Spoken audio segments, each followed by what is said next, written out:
नमस्कार, आप देख रहे हैं आर्यावर्त टाइम्स। मैं हूं निहारिका सिंह। बिहार के बहुचर्चित भरत तिवारी एनकाउंटर केस में अब न्यायिक जांच ने रफ्तार पकड़ ली है। जांच आयोग के अध्यक्ष और पटना हाई कोर्ट के रिटायर्ड जज विनोद कुमार सिन्हा पहली बार आरा स्थित अपने कार्यालय पहुंचे। उन्होंने साफ कहा कि आयोग का उद्देश्य सिर्फ घटना की जांच करना नहीं, बल्कि यह पता लगाना भी है कि एनकाउंटर का औचित्य क्या था, किन परिस्थितियों में पुलिस ने कार्रवाई की और इसके लिए जिम्मेदार कौन है। आइए जानते हैं पूरी रिपोर्ट। 17 जून को भोजपुर जिले के शाहपुर थाना क्षेत्र के बिलौटी गांव में हुए भरत तिवारी एनकाउंटर के बाद पूरे बिहार में इस घटना को लेकर राजनीतिक और सामाजिक बहस तेज हो गई थी। विपक्षी दलों ने इस मामले की निष्पक्ष जांच की मांग की, जबकि मृतक के परिजनों ने इसे फर्जी एनकाउंटर बताते हुए न्याय की गुहार लगाई। लगातार बढ़ते दबाव के बीच बिहार सरकार ने इस पूरे मामले की न्यायिक जांच कराने का फैसला लिया। इसी क्रम में गठित न्यायिक आयोग के अध्यक्ष और पटना हाई कोर्ट के सेवानिवृत्त न्यायाधीश विनोद कुमार सिन्हा बुधवार को पहली बार आरा स्थित जिला पंचायत संस्थान केंद्र यानी डीपीआरसी भवन पहुंचे, जहां आयोग का अस्थायी कार्यालय बनाया गया है। कार्यालय पहुंचने के बाद उन्होंने मीडिया से बातचीत में कहा कि आयोग दो सबसे महत्वपूर्ण बिंदुओं पर जांच करेगा। पहला, 17 जून को बिलौटी गांव में हुए एनकाउंटर का औचित्य क्या था, और दूसरा, उस घटना के लिए जिम्मेदार कौन है।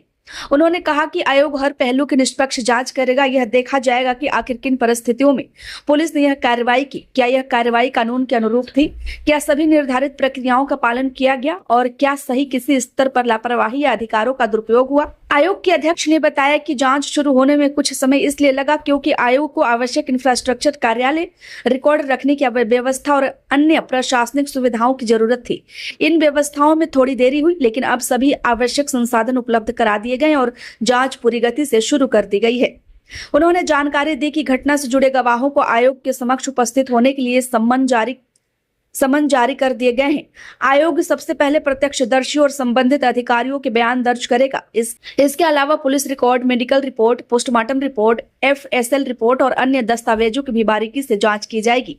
रिटायर्ड जज विनोद कुमार सिन्हा ने कहा कि उनका प्रयास रहेगा कि महत्वपूर्ण गवाहों की गवाही जल्द पूरी कर अंतरिम रिपोर्ट सरकार को सौंपी जाए, ताकि जांच की दिशा और प्रगति स्पष्ट हो सके। जब पत्रकारों ने पूछा कि पूरी जांच में कितना समय लगेगा, तो उन्होंने बताया कि सामान्य रूप से न्यायिक आयोग को अपनी रिपोर्ट देने के लिए लगभग 6 महीने का समय मिलता है।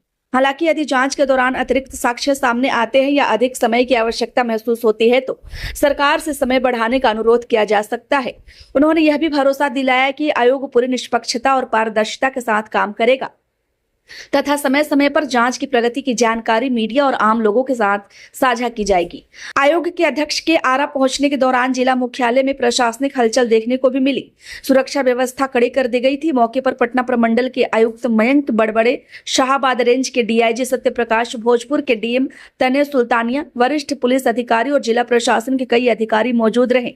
प्रशासनिक अधिकारियों की मौजूदगी से साफ संकेत मिला कि सरकार इस मामले की जांच को गंभीरता से ले रही है और आयोग को हर संभव सहयोग उपलब्ध कराया जाएगा। गौरतलब है कि भरत तिवारी एनकाउंटर को लेकर शुरू से ही कई सवाल उठाए जा रहे हैं। परिजनों का आरोप है कि यह पुलिस की फर्जी मुठभेड़ थी, जबकि पुलिस का दावा है कि कार्रवाई कानून के तहत की गई। इन्हीं विरोधाभासी दावों के बीच अब न्यायिक आयोग तथ्यों और साक्ष्यों के आधार पर सच्चाई सामने लाने की कोशिश करेगा।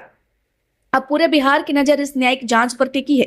उम्मीद की जा रही है कि आयोग की रिपोर्ट में यह स्पष्ट होगा कि घटना किन परिस्थितियों में हुई, पुलिस की कार्रवाई उचित थी या नहीं, और यदि किसी स्तर पर लापरवाही या नियमों का उल्लंघन हुआ है तो उसके लिए कौन जिम्मेदार है। फिलहाल भरत तिवारी एनकाउंटर मामले की न्यायिक जांच अब औपचारिक रूप से शुरू हो चुकी है।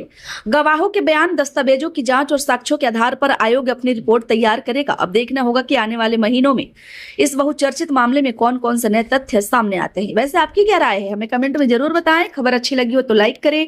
कृपया चैनल को सब्सक्राइब करना ना भूलें। धन्यवाद।